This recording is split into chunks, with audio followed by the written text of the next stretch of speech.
This shaky 1923 flight of what was called an aerial merry-go-round was the beginning of the Big Chopper Club.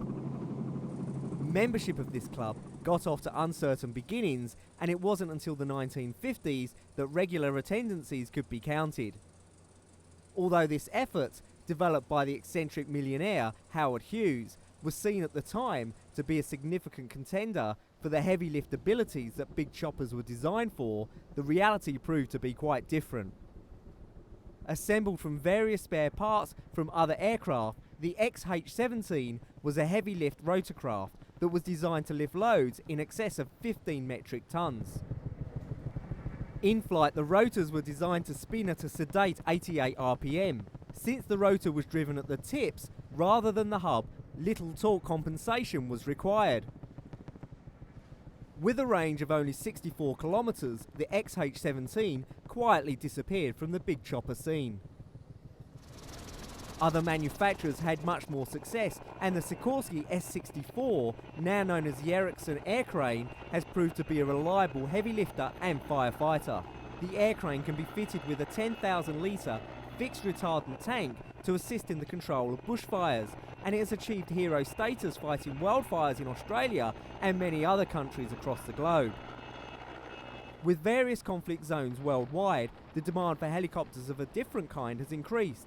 Unmanned aerial vehicles, or UAVs, have become major tools for the military. As a result, an Israeli company has unveiled a new mid-sized drone called Hermes 900, addressing the growing demand for tactical, medium-altitude, long-endurance UAV platforms. But what is new in the past couple of years are drones, unmanned air vehicles. They're certainly proving themselves in Afghanistan and in Iraq, and they become major tools for the military. The Hermes 900 weighs 970 kilograms and has a wingspan of 15 meters.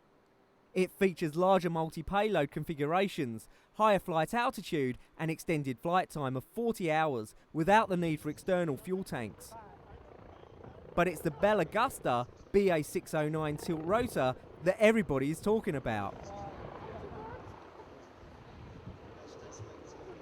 The BA609 combines the speed, altitude and comfort of a turboprop with the vertical takeoff and landing capabilities of a helicopter. It seats up to 9 passengers and flies at twice the speed of typical helicopters, with a maximum cruise speed of 509 kilometers per hour. Don Barber, Deputy Marketing Director for Bell Augusta, says the most unique thing about the BA609 is that it behaves both as an aeroplane and as a helicopter. The aircraft can switch from one system to the other by directing its propellers back and forth, changing the lift from the propellers to the wings. The most unique thing about the 609, the BA609 tilt rotor, is that it behaves in flight both as a helicopter and as an airplane, as you typically would remember.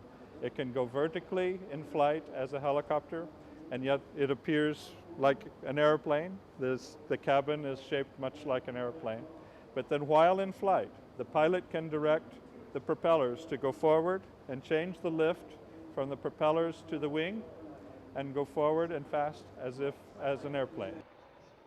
Test pilot Herb Moran says its ability to combine the attributes of both a helicopter and a plane increases the range of its missions and capabilities. It could take off from point A without a runway and go to another point. It can just go a lot faster and further. So if you have wide open spaces across the ocean, say oil rigs, or in a place that doesn't have a lot of runways like Alaska or the Middle East, the deserts, you now don't need runways. You can go a long ways without runways.